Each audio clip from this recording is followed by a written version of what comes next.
Oi, gente, tudo bom? Hoje eu vim aqui falar um pouquinho da nova tradução para o inglês do livro Memórias Póstumas de Brás Cubas, do Machado de Assis.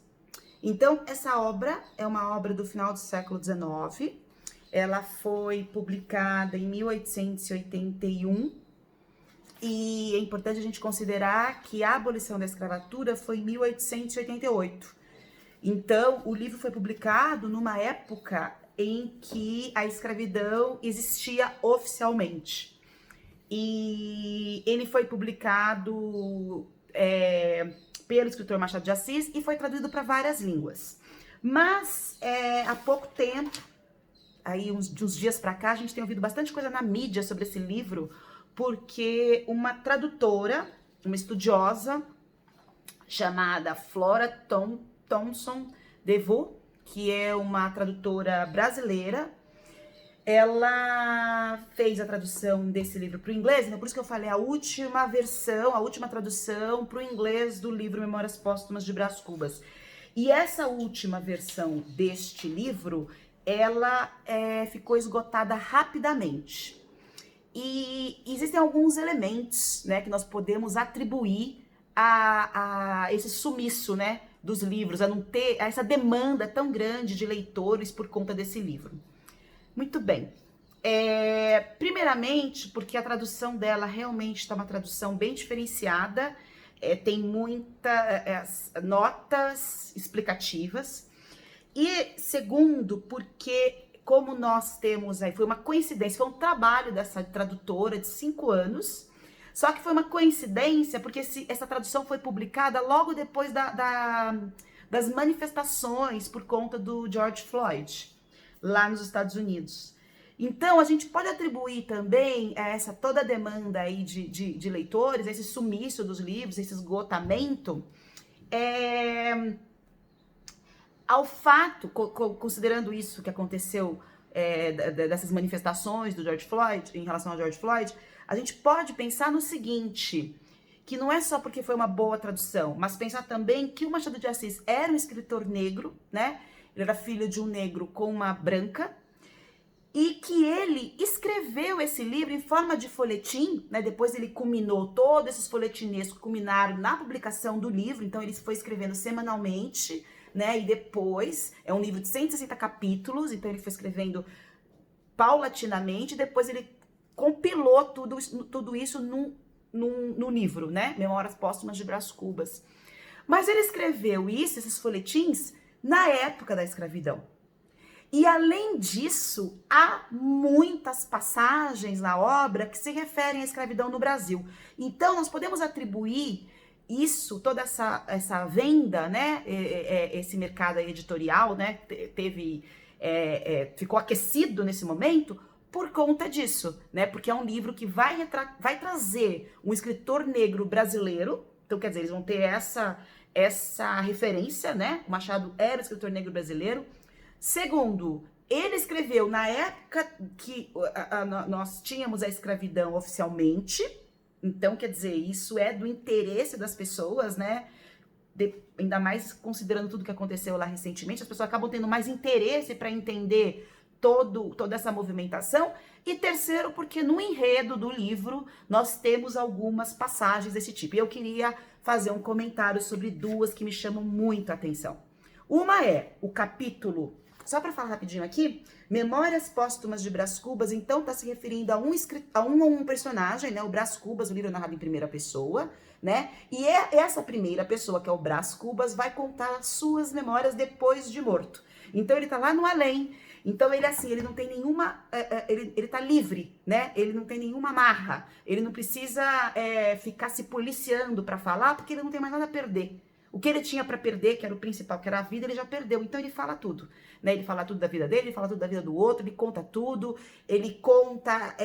a gente percebe o quanto o Machado de Assis é uma pessoa cética, né? Por meio desse personagem do Brás Cubas.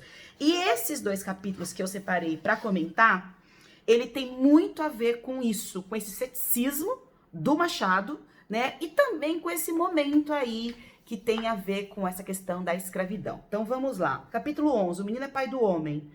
O personagem Brás Cubas vai falar o quanto que ele era parecido com o pai dele, que ele era um menino diabo. Ele se conceitua assim, um menino diabo. E olha como é que ele vai falar.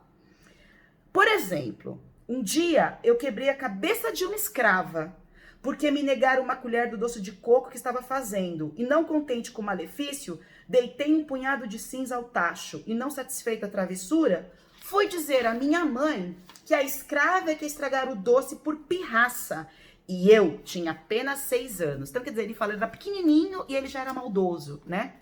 E depois, a outra coisa que eu queria muito chamar a atenção é referente ao escravo Prudêncio. Ele tinha um escravo em casa que ele fazia esse escravo de gato e sapato, né? O Brás Cubas. Então, vamos lá. Prudêncio, o moleque de casa, era o meu cavalo de todos os dias. Punha as mãos no chão, recebia um cordel nos queixos, à guisa de freio, eu trepava-lhe ao dorso com uma varinha na mão. Fustigava-o, dava 1000 voltas a um e outro lado, e ele obedecia, algumas vezes gemendo, mas obedecia sem dizer palavra. Ou, quando muito ai, nhonhô, ao que eu retorquia, cala a boca, besta. Então ele coloca aqui o quanto ele judiava do menino, ele fazia o menino de cavalo, ele coloca até que o menino recebia um cordel nos queixos, uma corda aqui nos queixos, né, um freio, que nem a gente faz com o cavalo, ele fazia isso nesse menino chamado Prudêncio, que era o escravo pequeno, criança, que vivia na casa dele. Um pouco mais pra frente, no capítulo 68, a gente tem o capítulo O Vergalho, que é quando o Machado de Assis, Brás Cubas já tá adulto, né, e ele vai ali pelo Valongo. Valongo é um lugar que tem lá no Rio de Janeiro, que é um lugar, inclusive, tombado pela Unesco, porque é um cais, né? Um lugar onde chegavam os navios negreiros, tá? E ali, que ainda estava, né, na época da escravidão, olha lá,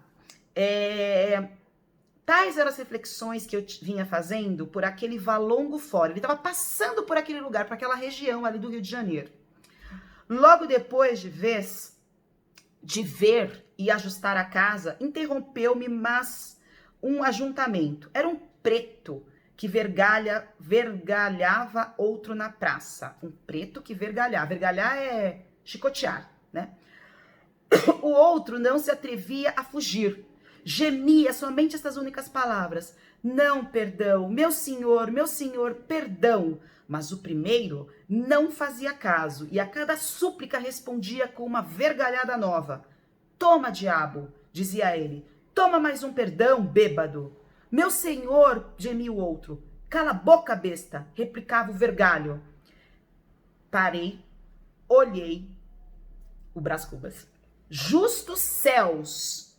Quem havia de ser o do vergalho? Nada menos que o meu moleque Prudêncio.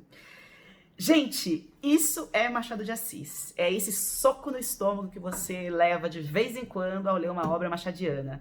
E esse livro, né, que se esgotou lá nos Estados Unidos, a gente percebe assim que tem uma frase do Maquiavel que ele diz assim, acho que é na obra O Príncipe, que ele fala assim... Se você quer realmente conhecer uma pessoa, dê poder a ela. Só que o Maquiavel fala isso de uma maneira muito individual, né? Ele fala de um modo individual. Eu analisaria essa passagem do livro do próprio escravo, né? De uma pessoa que sofreu tanto lá na casa do Brás Cubas, tá sendo, né, o capataz de uma outra pessoa, né?